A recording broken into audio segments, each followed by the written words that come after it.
بسم اللہ الرحمن الرحیم۔ یہ جو کلام پیش کیا جا رہا ہے یہ نبی کریم صلی اللہ علیہ وآلہ وسلم کے حسن اخلاق سے متاثر ہو کر اسلام قبول کرنے والی ایک بوڑھی عورت کے متعلق ہے۔ جب نبی کریم صلی اللہ علیہ وآلہ وسلم نے اسلام کی تبلیغ شروع کی تو اس بوڑھی عورت کو ناگوار گزرا۔ اس نے کہا کہ میں اپنے دین کو کیسے چھوڑ سکتی ہوں؟ مجھے پتہ چلا ہے کہ وہ نبی جس سے مل لیتے ہیں اسے اپنا بنا لیتے ہیں، لہٰذا میں اپنا دین نہیں چھوڑ سکتی۔ میں یہ شہر چھوڑ کر اپنی میکے چلی جاؤں گی۔ اس نے اپنا سارا سامان سمیٹا اور منزل کی طرف روانہ ہوئی، اس امید کے ساتھ ایک جگہ پہ رکی کہ اسے کوئی ایسا مزدور ملے جو اس کا سامان اٹھا کر اسے منزل مقصود تک پہنچا دے۔ اسی اثنا میں اس کا سامنا پیارے آقا صلی اللہ علیہ وآلہ وسلم سے ہوا۔ آپ صلی اللہ علیہ وآلہ وسلم نے اس بوڑھی عورت کی پریشانی کی وجہ پوچھی۔ بوڑھی عورت نے بتایا کہ وہ ساری رات کا سفر کر کے منزل مقصود تک پہنچنا چاہتی ہے۔ راستہ بہت ہی دشوار اور خوفناک ہے اور سامان اٹھانے والا بھی کوئی نہیں۔ اس کی یہ پریشانی دیکھ کر پیارے آقا صلی اللہ علیہ وآلہ وسلم نے اس کو منزل مقصود تک پہنچانے کا وعدہ کر لیا۔ جب بوڑھی عورت نے اس کام کی اجرت پوچھی تو سرکار ہر جہاں صلی اللہ علیہ وآلہ وسلم نے فرمایا کہ تو خیر و عافیت سے منزل مقصود تک پہنچ جائے، بس یہی میری اجرت ہے۔ جب بوڑھی عورت ساری رات کا سفر کر کے اپنی منزل پر پہنچ گئی تو سب حیرانگی سے پوچھنے لگے کہ تجھے یہاں تک کون لے آیا؟ تو وہ بوڑھی عورت اس سارے سفر اور رسول اکرم صلی اللہ علیہ وآلہ وسلم کی ہستی کے بارے میں کچھ اس طرح بیان کرتی ہے۔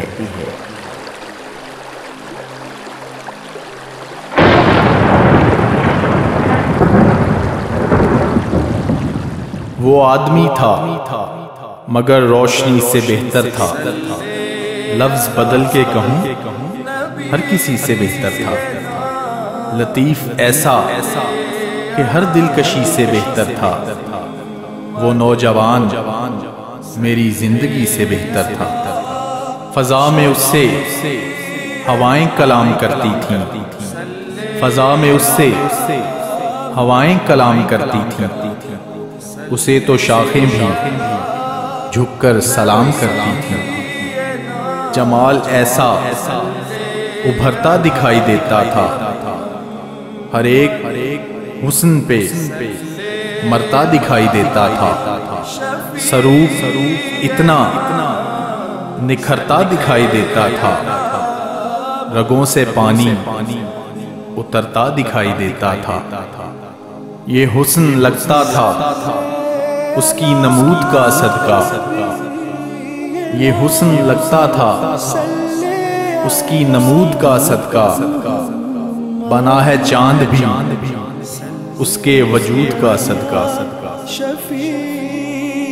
بدن تھا ایسا کہ خوشبو طواف کرتی تھی، بدن تھا ایسا کہ خوشبو طواف کرتی تھی، ہوا بھی گرد کو جوتوں سے صاف کرتی تھی، ادا تھی ایسی کہ حق انکشاف کرتی تھی، وہ جو بھی کہتا تھا میں اعتراف کرتی تھی، زمین کے ذرے اسے چومنے کو بڑھتے تھے، زمین کے ذرے اسے چومنے کو بڑھتے تھے، وہ بولتا تھا تو باتوں سے پھول جھڑتے تھے، وہ پہلے میرے لیے کھانا لے کے آتا تھا، پھر اپنے ہاتھوں سے کھانا مجھے کھلاتا تھا۔ جو راستے میں تھے پتھر انہیں ہٹاتا تھا، وہ میرے واسطے یوں راستہ بناتا تھا۔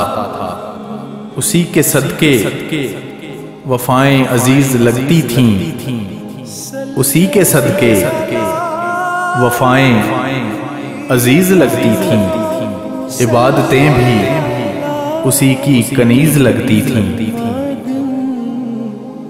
اگرچہ خوف کا جالا تھا اس اندھیرے میں، مگر وہ نور کا حالا تھا اس اندھیرے میں۔ میرے قریب اجالا تھا اس اندھیرے میں، اسی نے مجھ کو سنبھالا تھا اس اندھیرے میں۔ درندے میری طرف آ کے پھر گئے فوراً، درندے میری طرف آ کے پھر گئے فوراً، اسے جو دیکھا تو قدموں میں گر گئے فوراً۔ میرے گماں میں وہ روشن جبھی نہیں آتا، سمجھ میں میری نہیں وہ نہیں آتا، در شعور میں وہ دل نشین نہیں آتا۔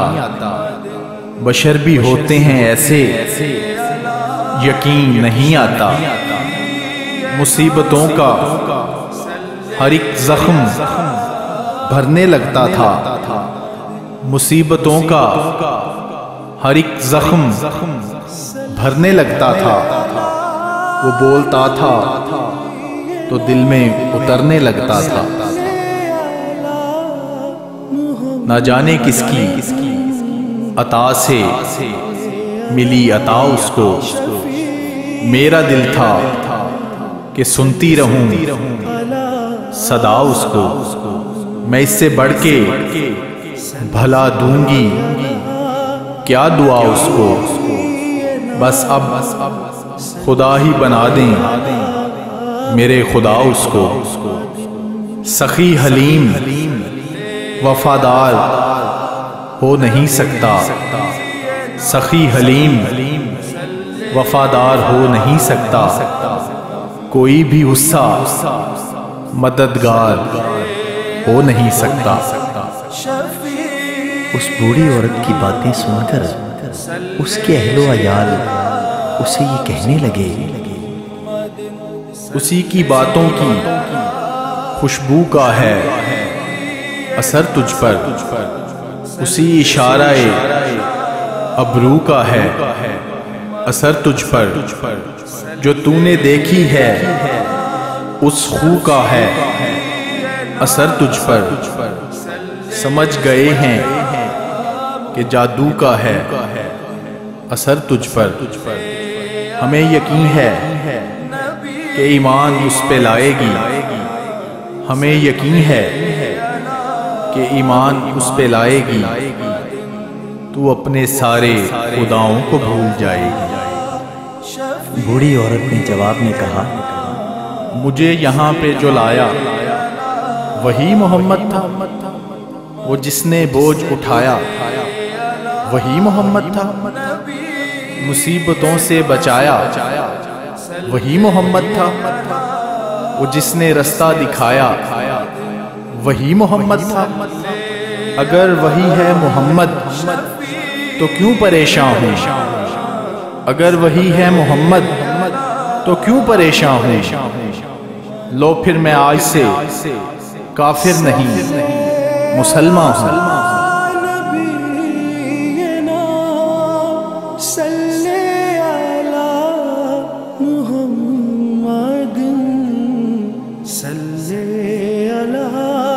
شفیعنا صلی علی محمد صلی علی نبی